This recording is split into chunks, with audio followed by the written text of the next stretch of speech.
All right, cool. Let's go ahead and kick it off. Thank you, everyone, for joining Sprint Demos for Fleet version 4.69.0, Sprint 41, codename Niobium.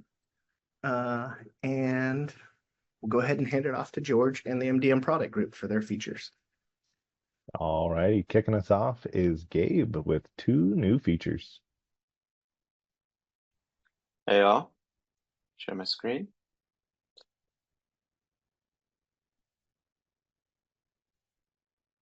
Let me change my mic. I think I'm on my. Is that better? Okay. Yeah, so I have two features I'm going to show today. Um, Sorry, one second. Just need to bring up the ticket real quick. Here we go. Yeah, so this first story was turning on the host details page, being able to turn off MDM for iPhones and iPads. So as an IT admin on the host details page, I want to be able to turn off MDM for a host so that I can have a consistent experience for turning off MDM across all my Apple devices. Um, yeah, this was a customer request. You can see the tag over here. And this one's a real quick one. If I go to my Fleet UI, if I go, I have a phone that I've already set up. So this is an iPhone that I have enrolled in my MDM server. Um, Before you wouldn't see this, but now under the actions drop down, there's the ability to turn off MDM. So this should work just like how Macs work now and Windows work now. You can just turn off MDM from here.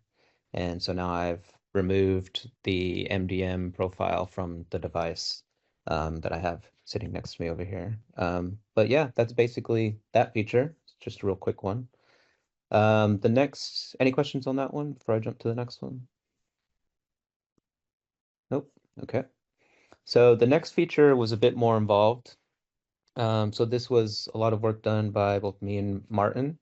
So this is to add the ability to see individual profile statuses and also to bulk resend failed profiles to hosts. Um, so the story was, as a client platform engineer, I want to see which hosts a specific configuration profile failed on and resend this profile to all failed hosts so that I don't have to revisit 1,000 host details pages and check and select resend. So yeah, the problem we had is just exactly what that last line said. So I'm going to show you kind of what it was before. You would have you'd have to go to a host details. So this is the details page for this host. And in OS settings, I would have to open this modal. I don't have any failed ones, but if I had a failed one, you would see a little button here to resend. And so if you have a big fleet of hosts, you would have to do that for each one in the UI. So what we've changed, or what we've added, is over on the controls page in OS settings, in custom settings, I have some profiles that I've already uploaded. And if I hover over one of these profiles, you can see that there's this new icon here, this info icon, and I'm going to click on that. And this is going to open a new modal. So I only have a couple of Mac hosts on my MDM right now, so you're only seeing one. But you can see that for this specific profile, I can see the statuses and how many hosts are in that status. So yeah, right, like I said, right now I only have one. I just turned off the MDM for my phone, so this was two before. But if I click on this as well, I can filter on the manage host page all the hosts that are for that specific profile and have that specific status. And so this just gives me a nice view of knowing which profile or which hosts are associated with which profile and what status they're in. To show the resend, I'll go back to the controls, OS settings, custom settings. So I've uploaded a profile here that was meant to fail. So if I go and click on this one's icon, you can see, oh, sorry.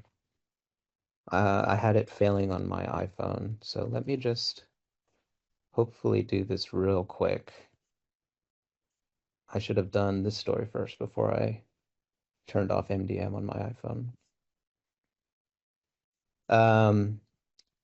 So the reason why it's pending right now is because my host is not online. So it hasn't had the chance to install the profile. So I'm trying to get my host online so it can try to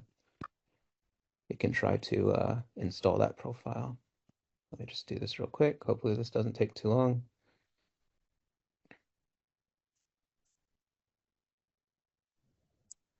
This doesn't work, I'll just talk through the issue. There we go. Okay, so now it's online. That profile was meant to fail. It has failed. You see that it's gone from pending to failed. And as you can see here, when I hover over this row, I have this little button here to resend this profile. So like, let's say you have 50 profiles that are failed, or 50 hosts in the failed status. Instead of going to each host, you can just resend to all of them here. So I'll click that. There's a confirmation for the user to say, yes, I do want to resend this profile. And that's done a resend. So you can see it's gone back to pending. It's still going to fail because this profile is meant to fail. But that's kind of the flow of bulk resending a failed profile to all the hosts that are associated with it. Yeah, I think that's it for this feature. Let me just show you the docs are still in a PR, so those will be in an article on the Fleet website as soon as that gets approved and merged in. Um, and that's going to be a new article. So yeah, any questions on this? I have a quick question, Gabe, just because it kind of dovetails with some of the script run stuff we've been doing. For the filtering part, where you can like filter to a failed host or a pending host, whatever, can you actually do that in the UI itself, or is that something that only will show up if you have those on like the query string to the URL? Yeah, so yeah, you can't do it from here. Okay, So you do have to have the query string, like you said. So basically, it's this profile status and then profile UUID up here. So if I gotcha. were to send this link to someone, then yes, they would see this filter. But there's no way to, other than that other modal, to get these, get this filter. Gotcha. Makes sense. Yeah. And that's it. Cool. Alrighty, next up, I've got a whole bunch of issues to present for Victor on Victor's behalf. He did a really great job presenting a keynote speech at Dev Days Europe recently on behalf of Fleet. And alrighty, first up, we have a simple one. Bootstrap package only allowed distribution packages. As an IT admin, I want to know that I can only upload a distribution package as a Bootstrap package so that I can successfully deploy a working Bootstrap package. How this entailed to users before is if they did not create a proper Bootstrap package that we are allowed to install via MDM using Apple, they would successfully add it to Fleet, and then it would fail every time it tried to deliver to a host. So we have updated that so that you get caught with an error before. So you know it's not going to work when you give us something we know is not going to work. In this video, we will demo additional validation that we added when uploading the Bootstrap package. As an IT admin, I want to know that I can upload a distribution package as a Bootstrap package so that I can successfully deploy a working Bootstrap package. So the issue, and this is something I myself have run into, is if you upload a Bootstrap package that is not a distribution package, that is like a flat package, it will not work because the MDM command install enterprise package expects a distribution package. So we want to catch this issue up front so that our users are not frustrated when their Bootstrap package is not working. So let's go ahead and demo this feature. So if we go to Controls, Setup Experience, Bootstrap package, and we're going to go ahead and try to upload a one that I created that is not a distribution package, we will get this error. Couldn't upload, must be a distribution package, and there's a link to learn more about it.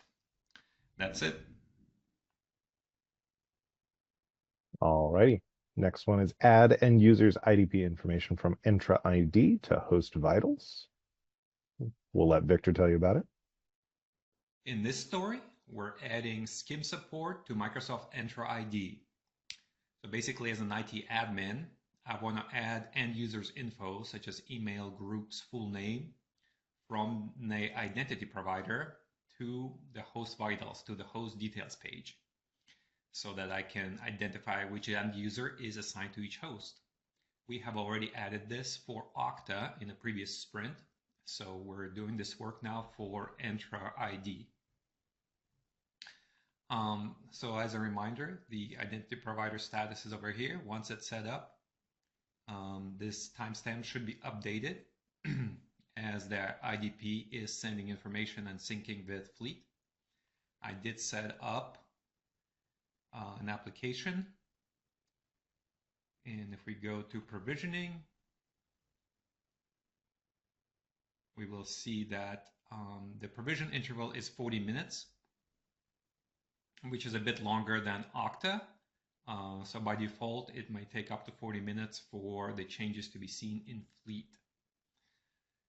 Okay, so let's go ahead and jump into setup experience.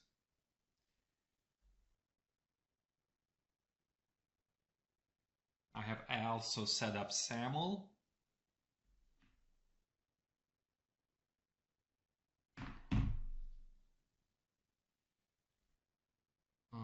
Victor Skim at fleetdm.com. So I created an account in Microsoft.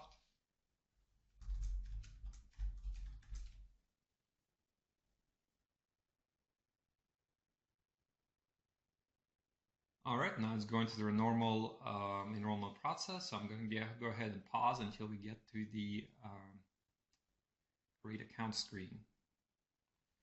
Actually, while we're waiting, let's switch back and look at this host in Fleet. So hosts, here we go. This is the host that is in the process of being enrolled.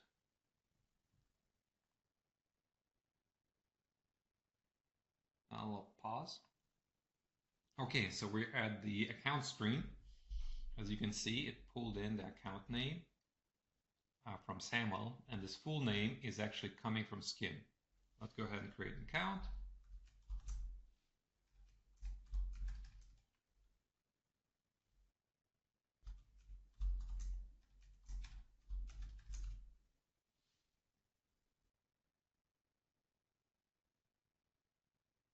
Let me see, let's switch. So basically the rest is pretty straightforward. Let's switch to Fleet.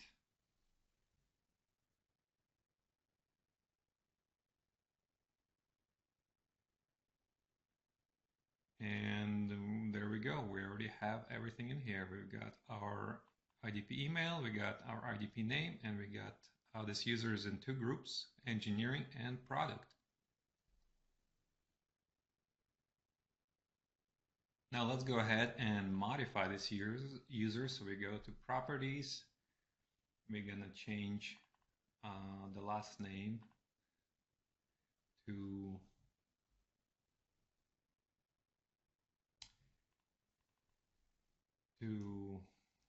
Heart Skim. Save. And now what we can do is we can push this user using provision on demand.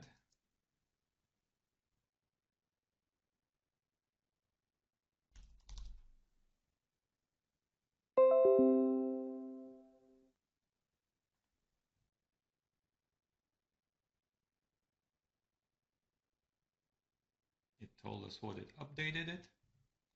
And then we can go back to our host, we can reload it, and you can see the full name has been updated.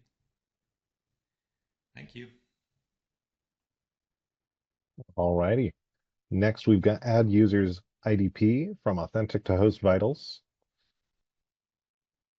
What I will say about this one is this is very similar to what we just watched, but with a detailed guide on authentik. And for the sake of brevity, I think it would be good to just have this linked so that people can find it when they need it from authentik. All right, we've got research deploy certificates to user keychain. So as a Fleet contributor, I want to know how Fleet will deploy certificates to the user keychain so that I can wireframe changes to support deploying certificates to user keychain for a future story. And there was a process that he set up to do this user keychain add through the MDM protocol that will help support us designing it in a future sprint. And he added his research notes at the end of the demo doc here. So that's it for Victor's demos. Next up, we've got Jordan. Cool. Let me share screen real quick.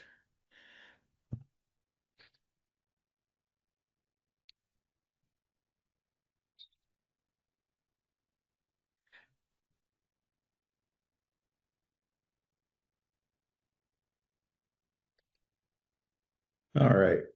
So I had one big kind of new feature improvement ticket around setup experience, as well as a handful of different bugs around setup experience. I made a video that discusses this, but during some of the downtime also discusses some of those bug tickets.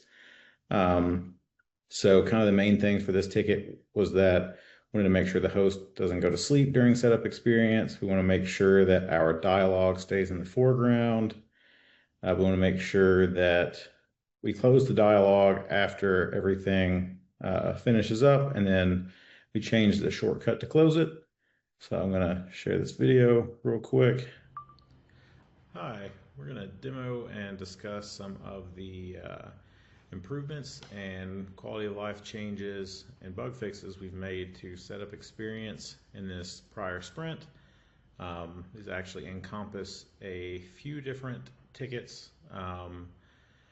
Some features will be shown and then others will just be discussed because we don't really have time to do a really long demo.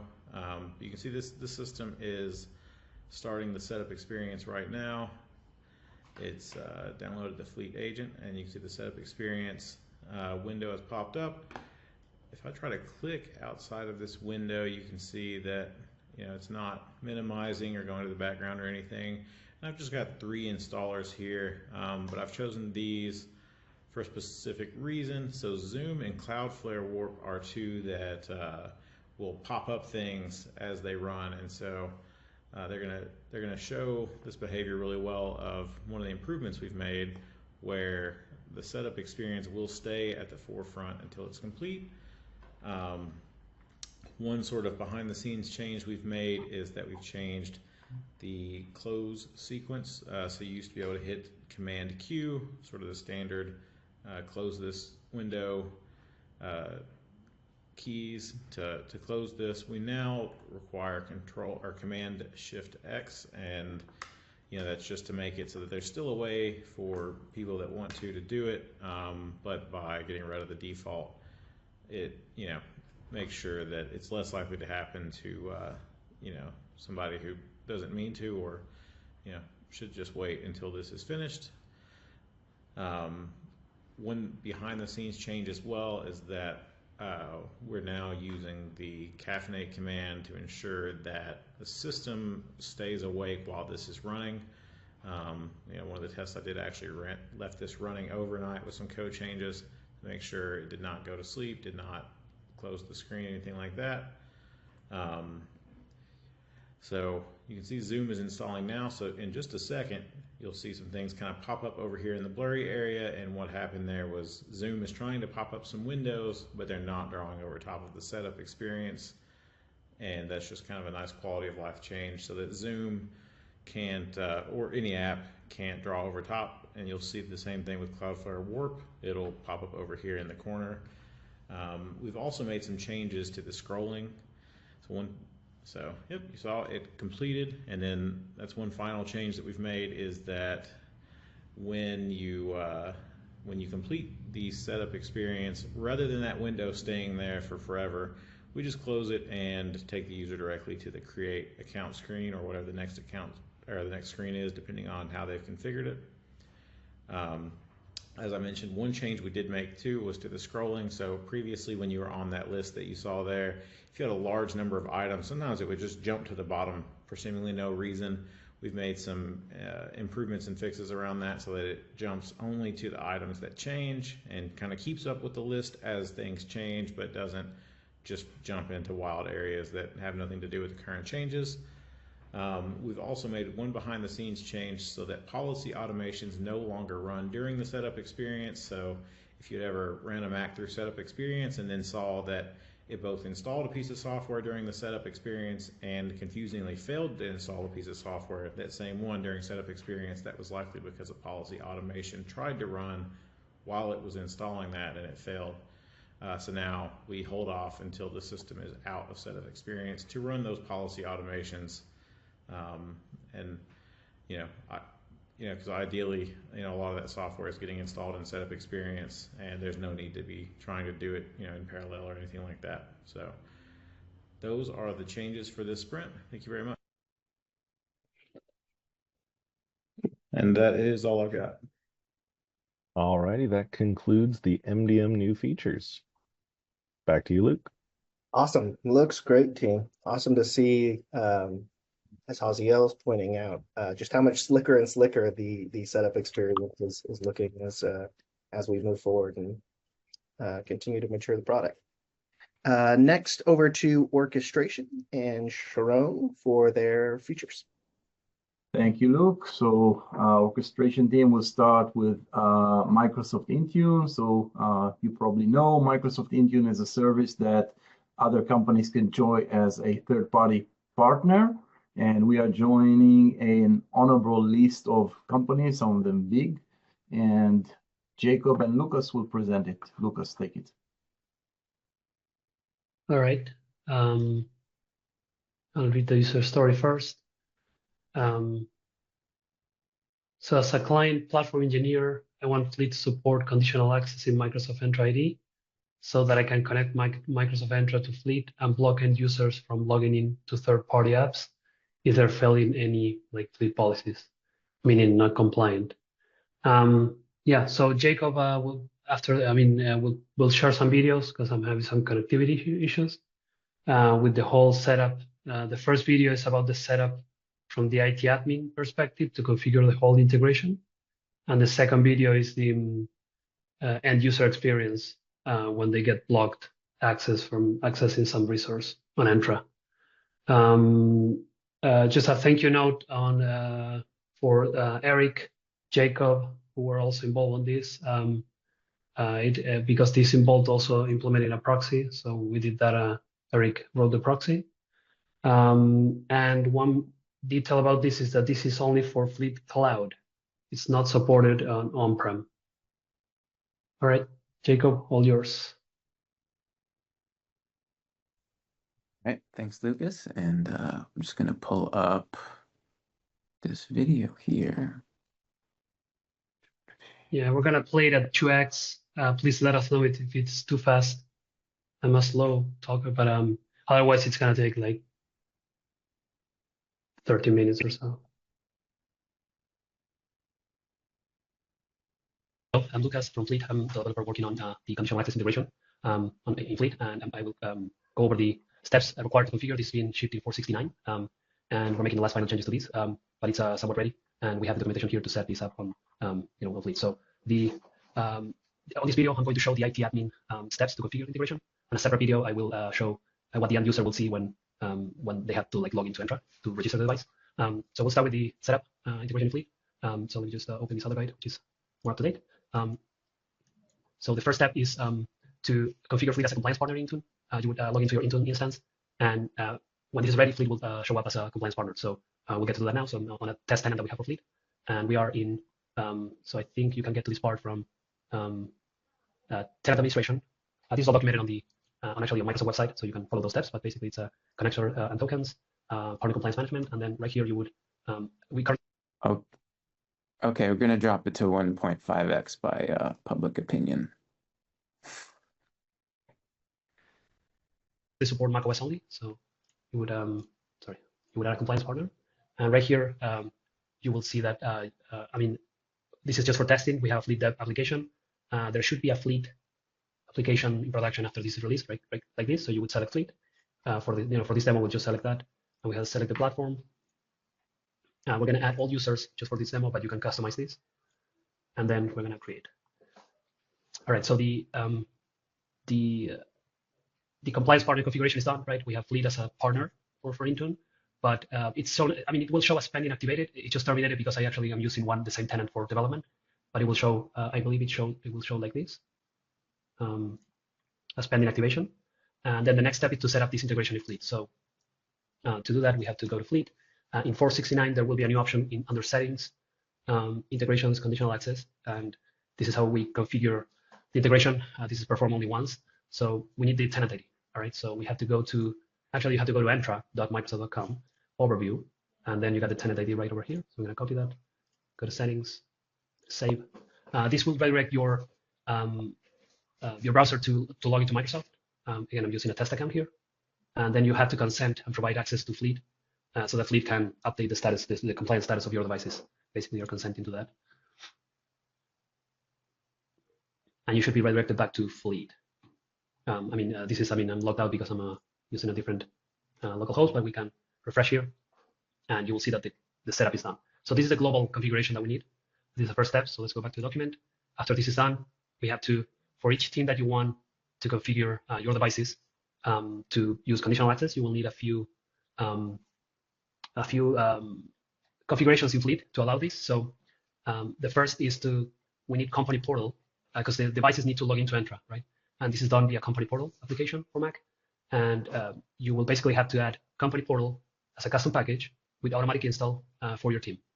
And that's it. So this will make sure that company portal is installed on your devices. I've already done that, I think. So let me just show. We go to, I'm using no team, but it can be any team. Let's go to available for install. So we have company portal, and it's an automatic install, right? So we're good there. Let's go back to the guide. Next step is configuration profile. So for conditional access, the company portal application requires macOS platform SSO extension. This integrates very well with Apple, so that you don't have to log in with your same credentials every time you want to access some Entra resource. You just do it once, and it will store those credentials on the keychain, and so it will improve the user experience. But to deploy that extension, the only way to deploy that extension is via a profile. So you will need to actually get this profile into your teams. And that's all documented on this document. It's just about adding the profile in controls. I already did that. OS settings, custom settings, and this is a profile that it's documented here. Again, this is just installing a platform SSO extension for company portal Mac. Next step is we need a label. We're going to see the need for this label later when I create another policy. So the label, we're doing all these, again, so that the end user logs into Entra on the device, right? We have to make sure that happens. Otherwise, if the device is not logged into Entra, then we cannot do much. So we will need this label that I've already created called company portal install and configured. So this label makes sure that, again, company portal app is installed and this profile is deployed, because we need that for the next steps. So this is just a label to make sure that happens. Then we're going to create a policy and a script. So this is the final step. So the policy and script will make sure that your users are logged into Entra. So the policy basically checks if the user is logged into Entra. And if this policy fails, we're going to execute this script, which will open company portal on the device with a specific flags that conditional access requires. It cannot just be like open company portal, because for conditional access, we just need to enter the credentials and the company portal app will just exit. It's just a special way for conditional access. And again, we do this by creating a script and associating that script to the policy. So I can show that now. If I go to policies and I go to scripts, you will see I have a company portal signing policy and the script for executing that command that I showed for the user to log in. You will have to do that for every team you have on your instance. And again, we are planning on releasing some GitOps for this in case you want to you don't want to, you want to apply everything on one go. So let me just go back to the guide. We're almost done. Last step is, well, it's the most important step. We will configure Fleet policies, right? This is the real feature. So by configuring policies in Fleet to be the ones used for conditional access, you make sure that devices are going to be blocked from accessing a resource in Entra, depending on the results of policies. So you will go to your team, and there will be a new option here called conditional access, and you can enable, disable it, right? And then you can select which policies do you want to select for conditional access. In this case, I'm going to select foobar. And then what we're going to do is we're going to go to a host that I know is enrolled to no team, right? So this host already is passing the policy. So we're actually going to refetch one more time because the configuration, the integration happened, was configured like after the refetch. So we're going to refetch. And I'm going to go to Entra, and I'm going to see the devices here. Every time the user logs in, a user logs into Entra using this company portal application, you will see the device here. So as you can see here, this is the real thing. This compliant column will be set by Fleet to yes and no. And in this case, this device, just a test device, hasn't reported any compliance status. And let's now try to, let me see. So it did refetch. Foobar is passing, so that's why it's compliant. Now let's go back to Foobar because this is just a test. I'm going to make it fail. I'm going to make the policy fail. I'm going to save that, and I'm going to refetch the MacBook. And now the policy should fail. And then on Entra, we should see the device as non-compliant.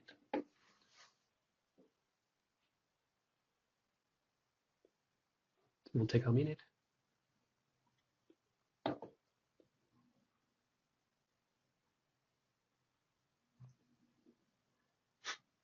All right, so it did refetch. Now I can see that foobar is failing, right? I can see foobar fail. So if we check now on Entra, it may take some time, but let's see. We're going to refresh Entra. We should now see the device marked as non-compliant. If not, we may have to wait a couple of more seconds, but there we go, no compliant. And then on a separate video, I will show how you can configure policies in Entra to block access depending on this compliant flag, which basically makes that Fleet will become the gate to your services, depending on the policies that you configure. All right, that's it. And the next video, I'll probably show the device, the end user experience, and I will also show the how will a user see when what will a user see when they try to log in or access some resource and they're not compliant. Thank you.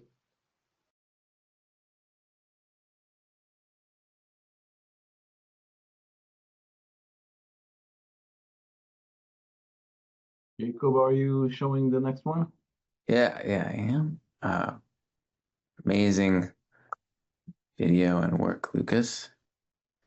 So here is the demo for the end user experience.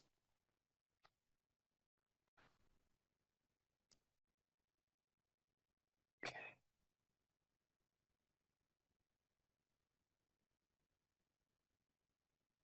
I will show a demo of the end user experience and kind of the behind the scenes around conditional access. So on this demo, let me just show the setup. We have the feature already configured in Fleet, and we have a machine here, which is this machine, that's currently passing the policy that we've configured for conditional access. So if we go to the policies, manage automations, conditional access, you will see that, okay, it's enabled and only foobar is configured for conditional access. So if we go to go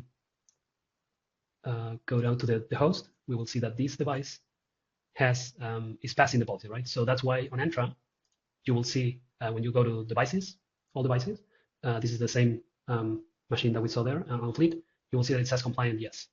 So the test I'm going to do now is about showing one of the conditional access in action, one policy. So we're going to go to right here on the left pane, conditional access.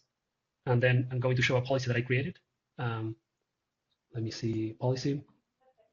I will select the one that I created. It's called testing compliance policy. And I explain what the policy is about. So for this demo, I'm testing on this user, the user that's logged into the device that I was showing. So the policy only applies to this user. Again, this is just a demo. You're going to make it apply to all users.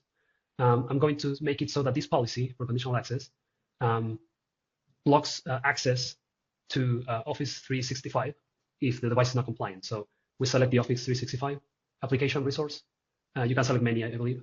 And then the conditions, I just added one that it has to be macOS device, right? And then the grant section, this is where I say, okay, we're going to grant access, but only if the device is marked as compliant in Intune, right? So that's the policy. So if the policy in Fleet, if we go back here, if this policy is passing, which is configured for conditional access, then the device will be able to, this device that I'm showing the demo in, will be able to log into Office 365. And if it's not compliant, it will not allow that. So let's demo that. I'm going to go to another incognito window. So I'm going to Office 365 login. I'm going to try to log in using that account. All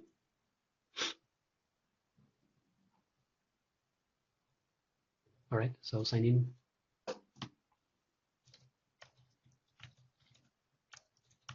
This is a test account on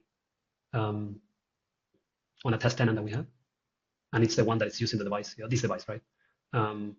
This is just this is from the SSO platform plugin. It will require 2FA.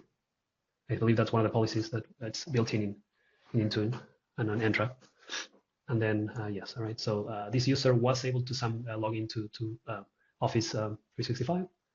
So what I'm going to do now is just log out, and then I will now go back to Fleet.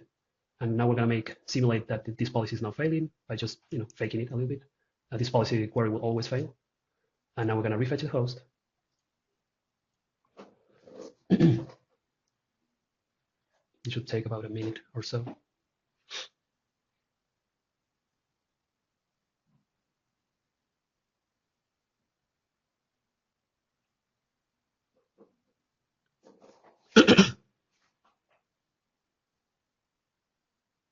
All right, it's done. Now it says foobar is now failing. So if we go back to, I mean, it may take a couple of seconds, but if we go back to the section of devices, okay, now it's not compliant. This is good. Fleet already reported to Entra that the device is not compliant because it's failing a Fleet policy. So now we wanted to test that user on that device cannot log in, right? Because the device is not compliant. It's failing some policy. So we're gonna go back to Office 365 login.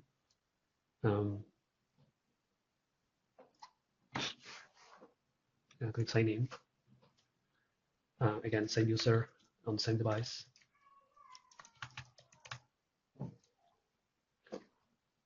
Okay, missed a T.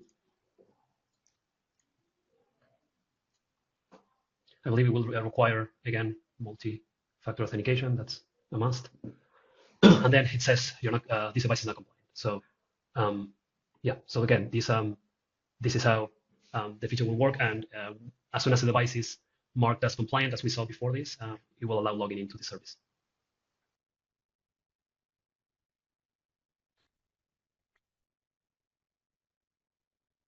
That's it for the conditional access demo. Back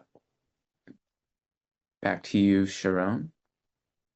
Thank you. Thank you, everyone that was involved in this. This was a promise to one of our bigger customers, and hopefully we'll open the door for more.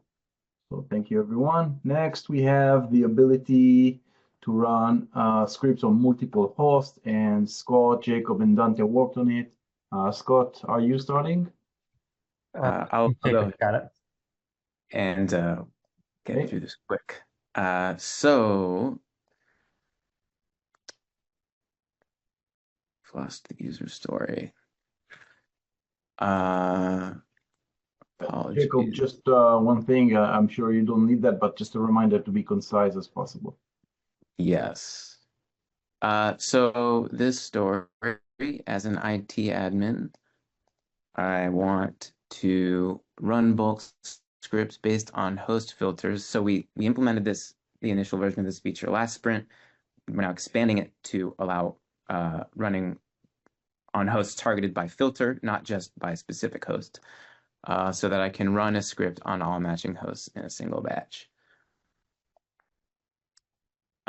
Okay, so we look at the workstations team, and we've got 166 hosts, and we can now select all matching hosts, and we now see, if you remember last Sprint, this was formerly disallowed, running a script on all these. And if we search with a query string, we can still target them. If we search by a label, we can target them. And then if we search by a status, also, we can still target these hosts. And we'll see what this looks like. We're now targeting 144 hosts, which is above the 50 host per page limit that we had in the previous version of this feature. And if we run a script on these hosts now,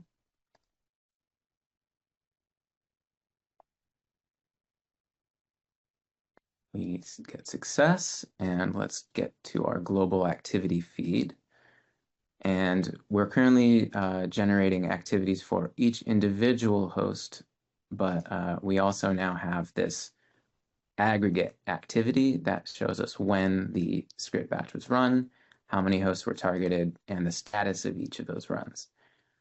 And you'll notice that when we hover over the pending row, we have an option to cancel. So let's see what happens when we hit that. If we edit or delete the script, the batch run will be canceled. And this takes us to the team-specific scripts page, where the user then has the option to edit or delete a script and see them cancel. And Dante will show you what that looks like.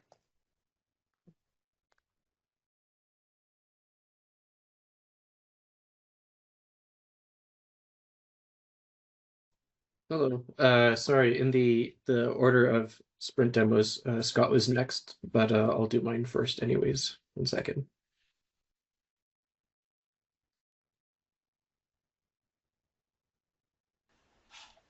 So this ticket, batch run scripts on hundreds of hosts. Cancel all queued scripts if they were modified. This is actually a subtask of the ticket that Scott and Jacob were working on. What happens here is if you have a script queued to run in batch mode, or in any mode actually, and you modify the script run that have not happened yet will be canceled. So this is to stop scripts that were modified from running on hosts in case you didn't intend the modified script to run there. So if we see these hosts, we can set up a script to run on them. Let's do a batch run script. We can see here that there is an upcoming activity to run a script on these hosts. If we now go and modify the script, hello world, we get this pop-up, changes to this, we'll cancel any pending script runs, save anyways, go back here, and we'll see that the script run is no longer upcoming, because the activity has been canceled and the script is no longer pending. That's it. And now to Scott for the final portion of this one. Oh, what's I think we covered everything. I didn't compare anything else. Is that the whole thing? Yeah, because we got the running of the scripts, the showing of the status, and the canceling. I will say that we're iterating on these, and some of these experiences will continue to get better, including the ability to filter in that pop-up to the different kinds of hosts, like ones which are pending, ones that are errored, as well as the suppressing of all of the individual activity feeds on the global activity, so that you'll still be able to see them in the hosts, but it'll filter that out from the global ones, so you'll be more easily able to get to the batch run activity and see that pop up that Jacob was showing. Yeah, and think of the experience from Ansible or Puppet or Chef or even a tool like Travis CI. Like that kind of control over your jobs is the world we're rapidly getting to with Fleet. Yeah, like ideally like a global activity queue feed, interface where you can see the different things that are happening and manage them there.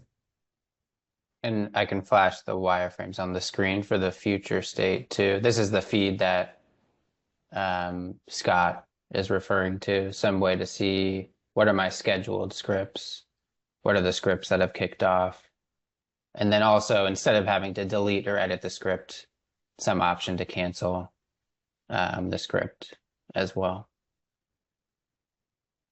These wireframes are public as well. To find them, you have to hit this issue number in GitHub, and then just find the Figma wireframes for it.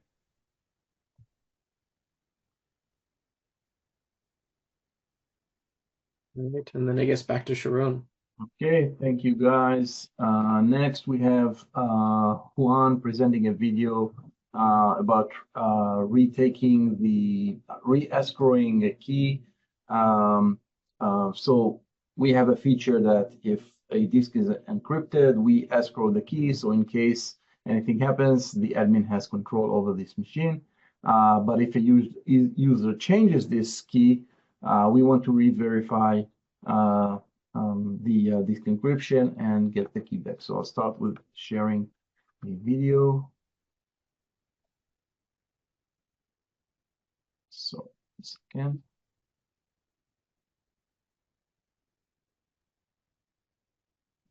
Okay, start with this.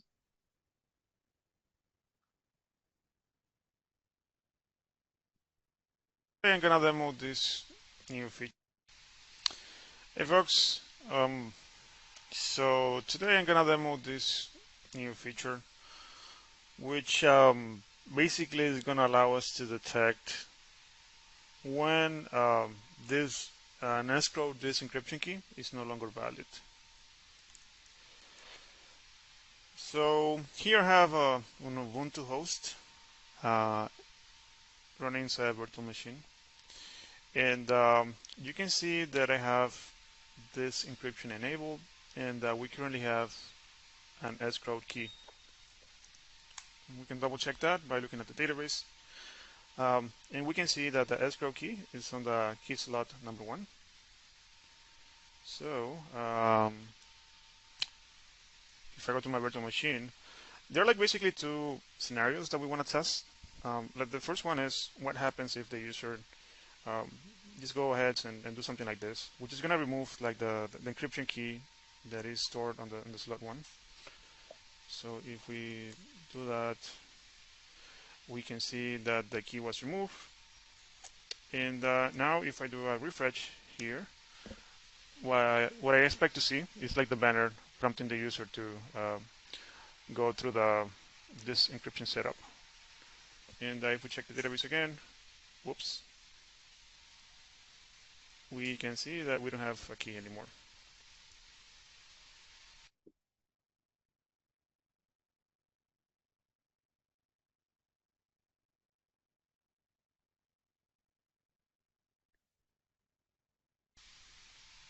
Okay, so for the second scenario, we want to test that if the user stores like a different key on the key slot number 1, that we also detect that the escrow key is no longer valid. So, you know, same host as before here, you know, with an escrow key. So now let me jump back to the virtual machine. Let me disconnect the host real quick, and let's again remove the key, the escrow key, and let's add like a new key.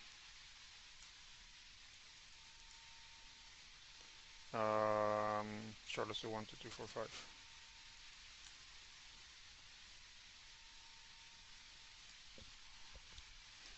There we go. So if we check out our metadata,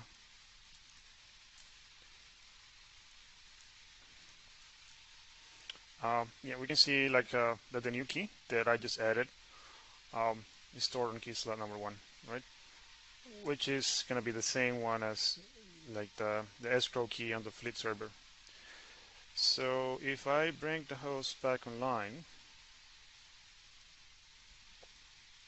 and do like a refresh, whoops, just wait for, there we go. Yeah, so I expect to see again like the banner prompting the user to set up this encryption key. And if we go to the database, we can see that the invalid key was removed.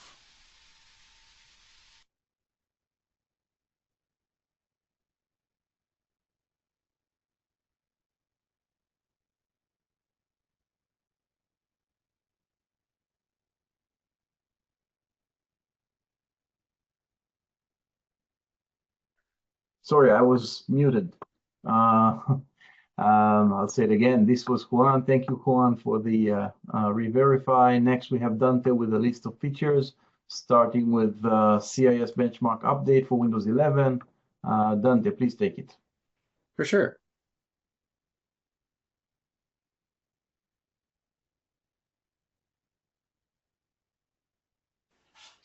For this ticket, SMTP setup, tell users about test email. As an admin configuring SMTP, I want to see a message explaining that saving changes will send a test email, so that I can check my inbox to make sure SMTP is properly configured. As we can see here on the SMTP page, previously, users would not have known that configuring these settings would send an email to their inbox. Now with this change, it's rather small, but I think quite effective. Mousing over the save button will say saving changes will send a test email, and that will instruct users to go check their SMTP inbox to make sure that things have been configured correctly and that they received the email. So for this story, CAS benchmark update Windows 11 to 4.0.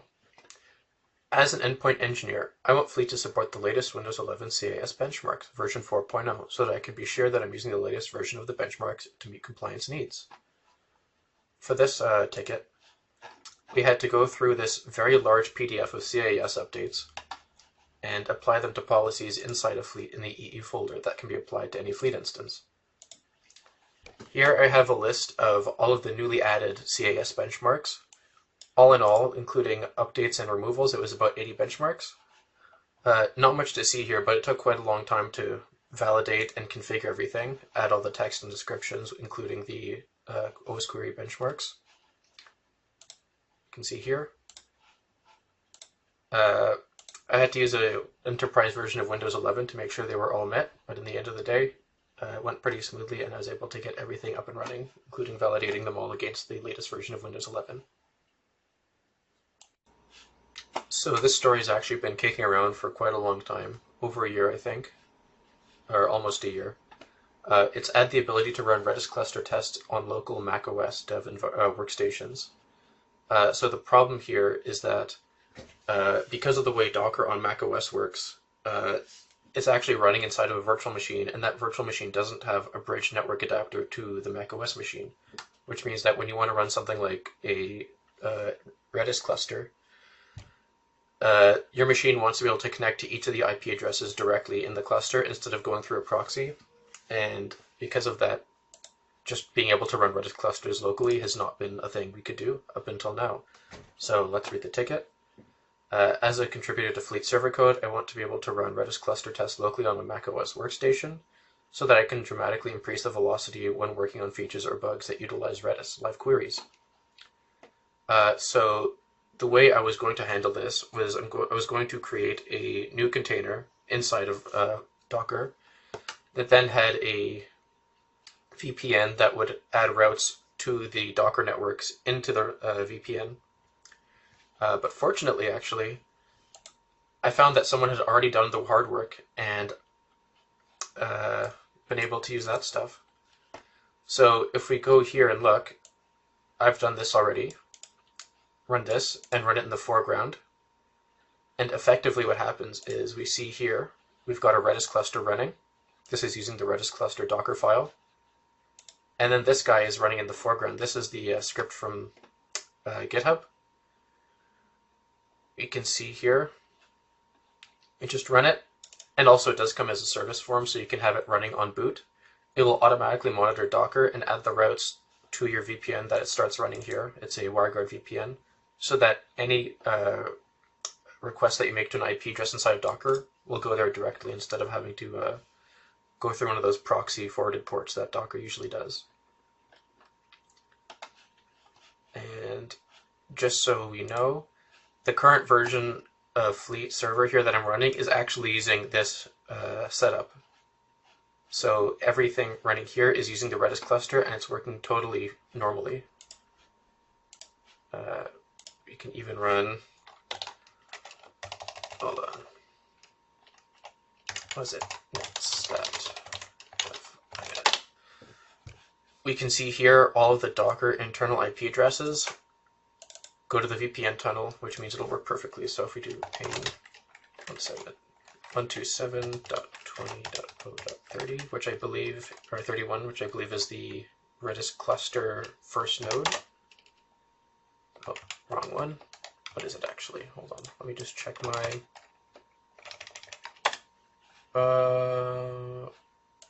Yeah.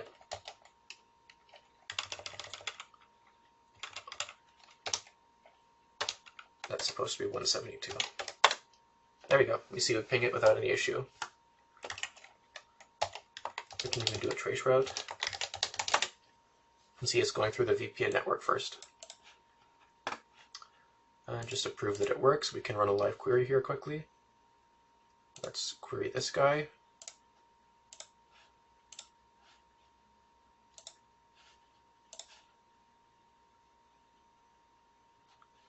There we go.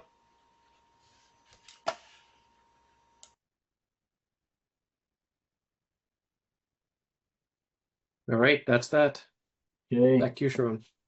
Thank you, Dante. Last feature is something we added specifically for a customer. However, all the environment params and everything say the customer name.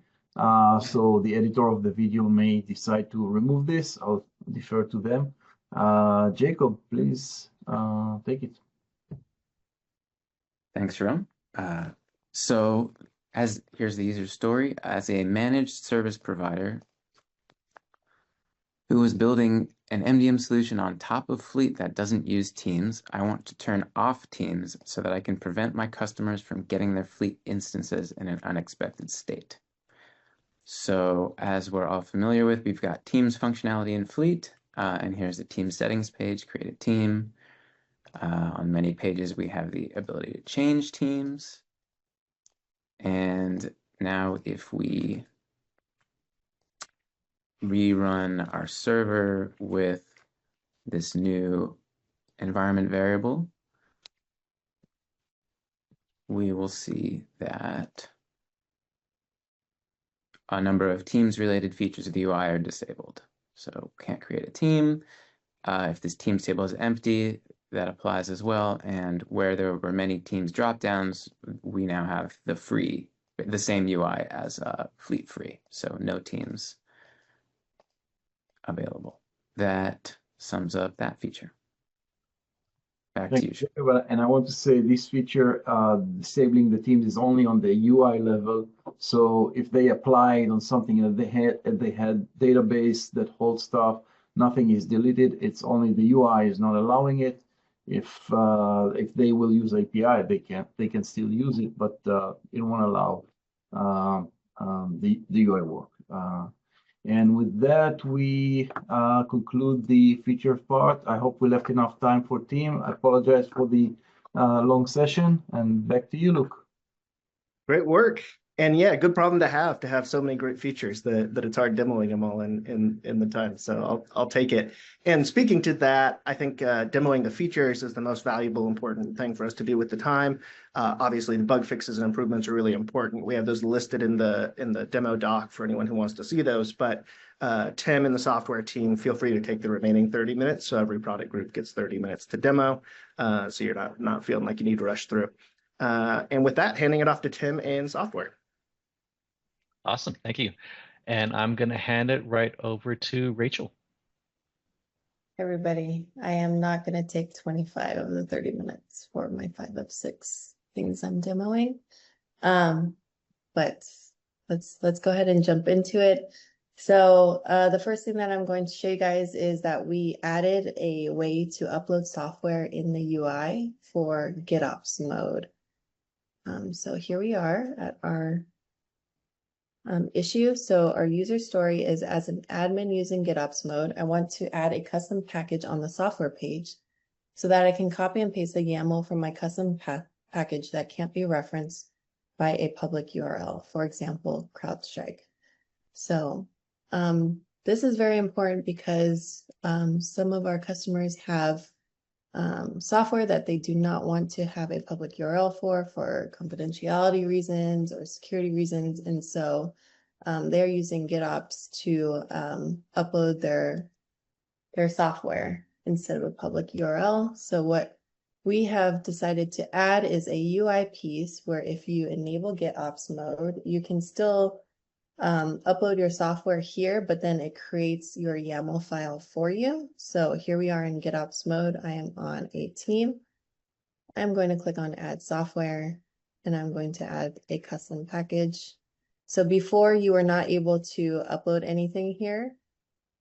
And now you have the option of doing so. So I'm just going to choose go. And we are going to add this software. They do not have the option to choose labels or targets or self-service, etc. It's still going to pre-populate your scripts and whatnot. But now when you click on add software, once again, we're in GitOps mode. You're going to be sent to this modal and redirected to that software title page. So this modal is what they will be using in order to ensure that their software is now a part of Fleet and configured. So to complete your GitOps configuration, you have to follow the instructions below. If the YAML is not added to the GitOps configuration, then the package is going to be deleted on the next GitOps run. And we have some information on how to do that. We also have some information on what the repo should look like. And so you make sure you reference your package YAML on your team YAML. So we suggest their file name here. They can copy it. It's just a dashed hyphenated version of the software title. And then these are the contents that will go into the file. Because we had only an install script and an uninstall script, our contents will only include the install script and uninstall script. If you added a pre-install query or a post-install script, that will also be pre-generated here. You can see the hash, the SHA-256 hash here. And if there was a URL, this would be added here as well. And so you would copy this and create your YAML file, and you would have it set up similar to how we have it in our repo. And I think, yeah, this is our repo here.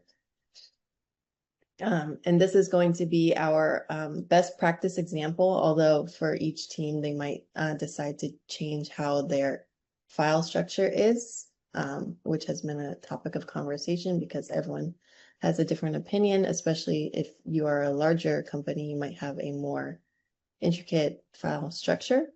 And then also they need to download their scripts. So clicking on these, you'll see that it goes to the native browser downloader, and you can see that it has the install script as a .sh file and whatnot. So other things we can talk about on this is, so they'll use this to basically pre-populate their GitOps configurations. They have this view YAML, so if they close that modal, they can go ahead and view the YAML here again. They are unable to delete here, but they still are able to download their package. And if they go to edit, they could change the package here still, but they'd still have to do the same flow. And also, I believe if they are in an FMA, they can also go to edit, because the moment you edit the software here, it's no longer an FMA, it becomes a custom package. And we are supporting this for custom packages. Once again, after GitOps mode runs, if you do not add this stuff to the GitOps configuration, this software will be deleted. All right. Okay. So that is our GitOps mode adding a software UI. Our second thing that I wanted to go over is 28053. So this is a revamp of what the software details page looks like. So as an IT admin on the software title page, I want to see which policies trigger software installs so that I don't have to go to a different page to see that. So I'm going to go to my laptop software. Oh, this is a perfect example, actually. So I'm looking at this software Go, which is already added onto my team, Rachel's laptop. Version, this should actually have a version here. I think it's because it's within the last hour that I added this because I have automatic install. This has an automatic install policy that is triggering it. And so down below, we have an automatic install policy table that will be shown to the users. So if there are multiple policies that will trigger this install, you'll see all of these policies down below. And that way the users don't have to go to the policies page as they did before and have to go to manage and have to go to software and then go find the policy that is related to Go and then go click on that policy and to go see it. It's now all on the software page. Please not go back. There we go. So if you click on this, this will redirect the user to the policy itself. Once again, I'm still in GitOps mode, so that's why everything is blacked out. So let me go ahead and change that. Disable GitOps mode so it doesn't look so like it is. And back to our available for install. I'm going to look at it. Go again. So this is the new layout. The versions is now moved up to the top, which is closer to all the information, just like the general summary information here. Okay. And then next, we also added the SHA-256 hash to that page as well. So if it is provided, you are now going to see that right here. And we cut it off at 7 characters, but all the characters are there. So if you hit this copy button, you can now copy and paste that. And this is important because our users want to make sure that these packages haven't been tampered with, so they can look at basically the fingerprint of the package and make sure that it matches their the actual packages that are officially online.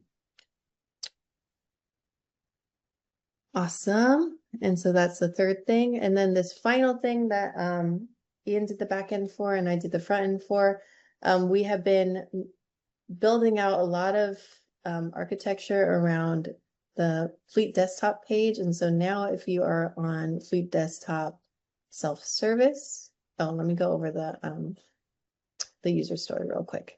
So as an end user of Fleet desktop, I want to be able to uninstall software from my machine so that I can keep my computer clean and free from clutter of apps I don't use. So once again, we are going to the Fleet desktop app and we're going to self-service. And here's my machine here. And this is part of I think it was 67, of course 68, where we created this beautiful page here. But now you can see under actions on the right side that we do not only have the install button, but we added a second button here for uninstall. So end users now have the ability to uninstall a software from this page, as long as it's a self-service software. So I'm going to go ahead and show you guys on my computer that I have a Box application, Box Drive installed on my computer. You can see that here as well. And so if I click on uninstall, you're going to get this confirmation modal. Uninstalling the software will remove it and may remove data from your device. You can always reinstall later. Go ahead and click uninstall and the user will immediately be shown that Fleet is uninstalling the software. These buttons are now grayed out. And as that's happening, I just want to remind people that we have both buttons available for users right now because of the install status tells you what the last action Fleet took on the computer. However, if a user already uninstalled it manually on their own without using Fleet, we have no way to access that. And so we don't know whether or not we should show you the install button or uninstall button. So these, the text on here is based on the install status itself. So now you can see that Box Drive has been removed from my laptop. And so if you go into your applications, you can see we no longer have Box Drive on here. Awesome. And also there should be, what do you call it? Global activities for both the global activities and host details activities for this as well. So when you go to your activity feed, you can see that the end user had uninstalled something. Cool. And I think that's it for me. I believe Constantine is going to be presenting the executable hashes for macOS apps. Sure, I'll take that.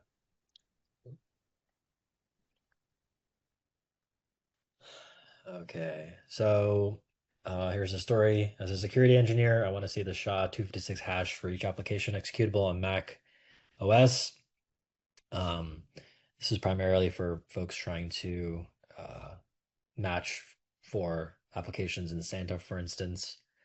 But we currently have a custom table in Fleet for OS query that uses a binary called CodeSign.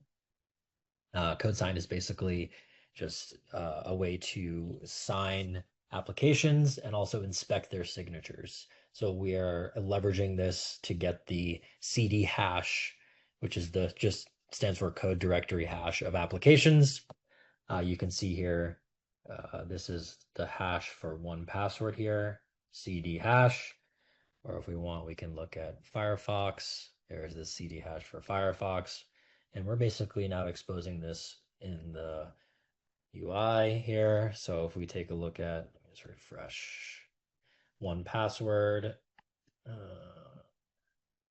So show details, you can see that this hash matches this hash here, 842.89, 842.89. Or if we want to look up Firefox here, take a look at Firefox 903 ECD. I can look at 903 ECD. So that is now available. That's it. Pass it over to Luke Haziel. Yes. Yes. All right. Share my screen real quick.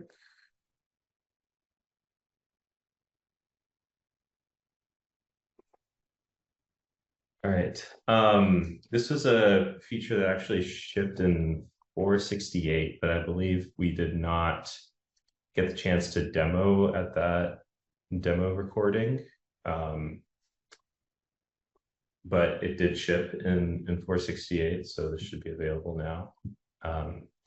This is adding fleet maintained apps via GitOps. So this one was a long time coming. As an admin, I want to be able to add fleet maintained apps using YAML so that I can manage all my software through GitOps. So FMA was the kind of the final holdout for adding software to Fleet through GitOps. And yeah, this change made it possible. So if we take a look here, you can see that I've got this team cool YAML file, and under software, there's now this fleet maintained apps key where you can add in the slug of the fleet maintained app, and you can get that from our GitHub repo. If you go to the EE maintained apps directory, this is where the metadata lives for maintained apps. So you can look in the files here to find the slugs, basically just an identifier for the app, and copy it into your YAML file. The other thing to point out here is categories. So if you fleet maintained apps have default categories, and you can see what the defaults are in the outputs, for instance, for like box drive. There's a default categories entry here. So the defaults for box is productivity. If you don't specify any categories in the YAML file, you will get, it'll be set to the default one or default ones. But if you do specify the categories key, then it'll just be whatever you put in there. So yeah, let me go ahead and run GitOps real quick.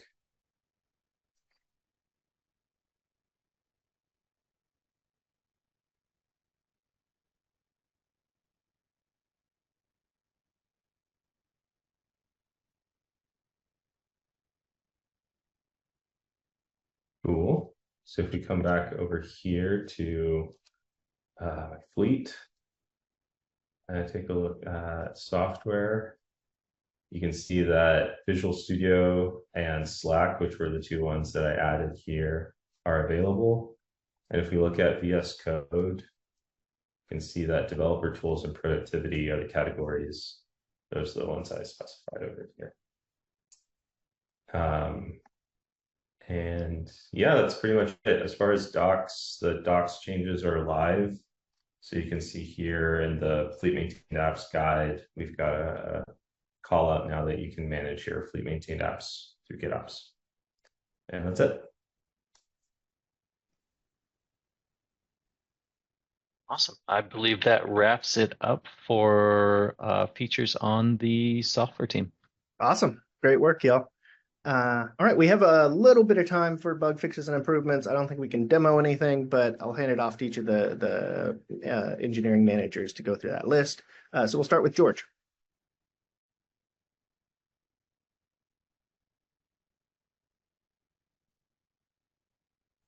Alrighty, I'll go ahead and try to make this as brief as possible. Everyone has access to the sprint demos. Feel free to come by and ask me any additional questions you have for any of these. We had basically setup script does not support fleet secret variables. We added the fleet secret variables to the setup script that you add. We already had this functionality in normal scripts. Now it is allowed in the Bootstrap package, or sorry, the setup experience script. This was fixing a little issue where some of the settings, when it was removed, was not properly being removed when you run GitOps. There was a boatload of great improvements to the setup experience flow, just making it a little more consistent.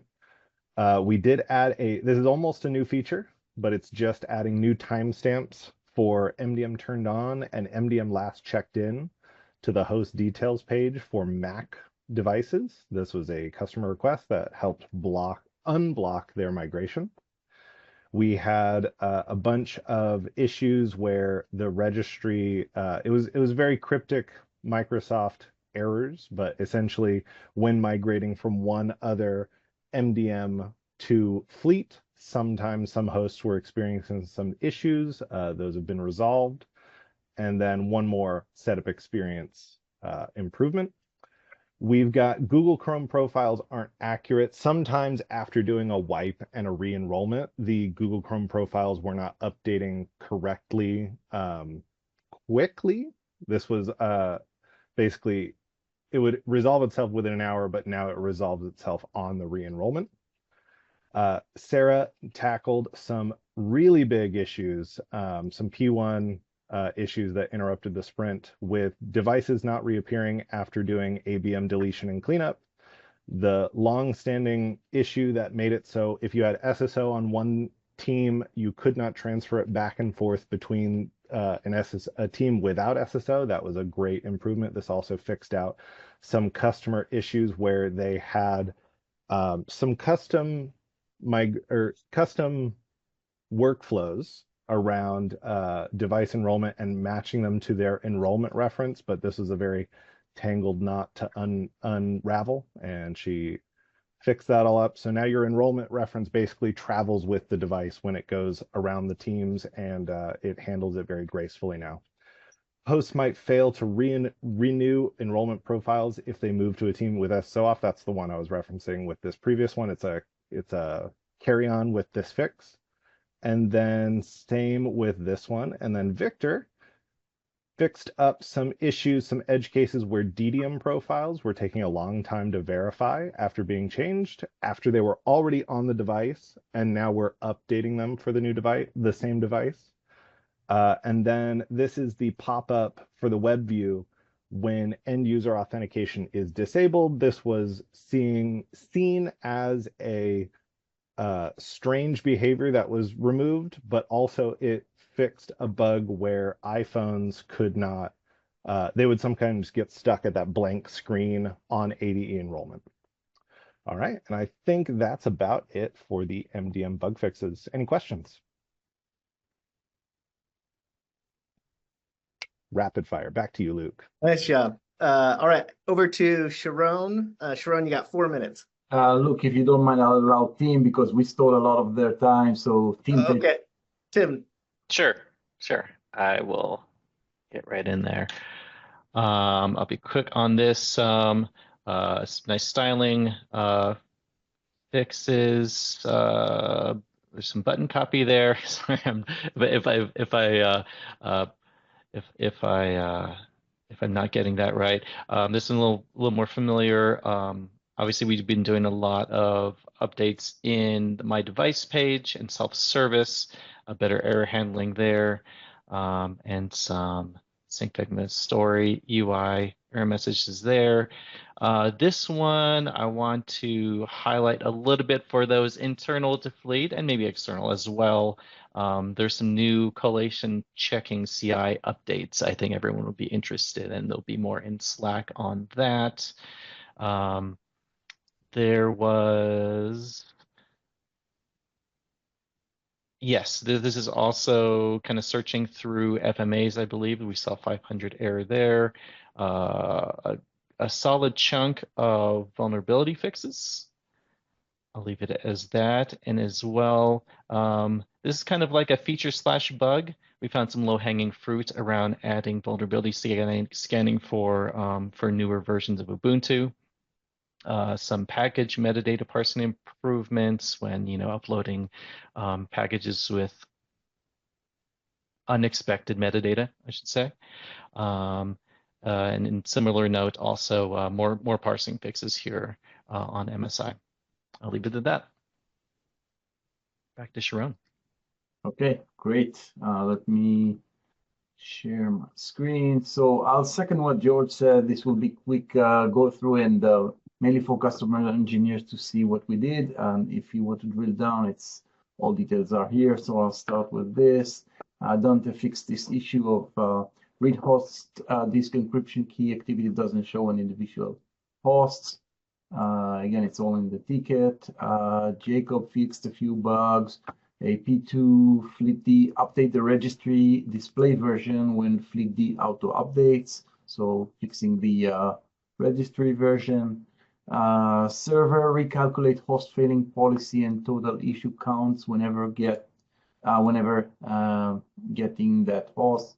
So the host number update, and then a UI fix, fixing permission for accessing queries table, edit UX, quick look.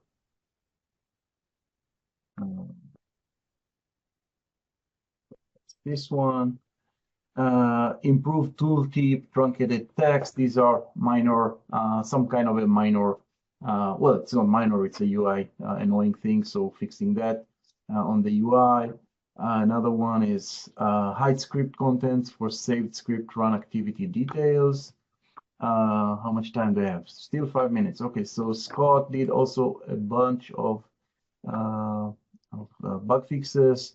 FleetDM NVD feed releases can be tagged when parsing the feed would cause panic.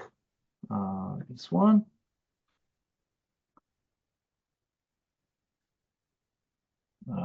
Okay, that one.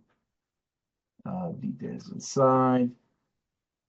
Query cursor out of alignment on Windows systems. SSO settings and end user authentication aren't removed from UI when not defined in GitOps. These are all fixed. Cannot remove detailed query overrides in organization settings. Let's have a quick look.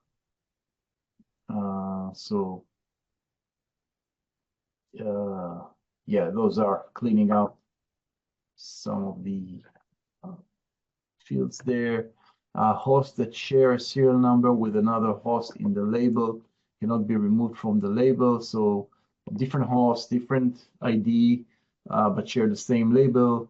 Sorry, share the same serial number cannot be deleted. This was again fixed. A lot of information in well, sorry, not a lot of information here, but this is anyway, it was fixed. We can drill down to that. Chrome OS disk info table returns no data. There was a problem. Chrome OS does not have OS query, but we have tables written for that by us. And one of the tables is disk info. And there was a bug with no data, so that was fixed by Scott as well. Another one was deadlock during GitOps run. So we had a specific scenario when we do some some scenario caused the deadlock for the GitOps. This was fixed.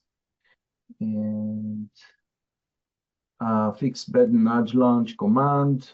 Going over to Juan, GitOps labels, error when deleting a label not defined in YAML. So when we have a label that was not defined in the GitOps YAML, if we deleted that, caused a problem. That was also fixed. Sorry, over. And Lucas, orbit crashing with fatal error. Can't remember the specific scenario, but there was some kind of a crash, and that was fixed by Lucas. Next one is iterate vex and status report for fleet DM. And finally, there was a reported error by a customer that that a specific CIS query failed. We fixed that, and we found that there are 47 other queries with the same thing that we will fix next sprint. And that is for that. That is for the improvement. So back to you, Luke. Great, thank you. And what timing? We have 2 minutes to spare. Does anyone have any questions or parting wisdom before we wrap up?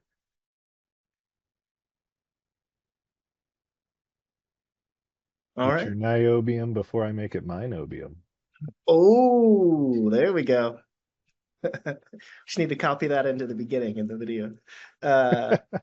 Cool. Well, thank you, everybody. That was Sprint Demos 4.69. Thank you to everyone who contributed, everyone who demoed, everyone who watched. And enjoy your weekend. I'll see you soon. Bye, everyone.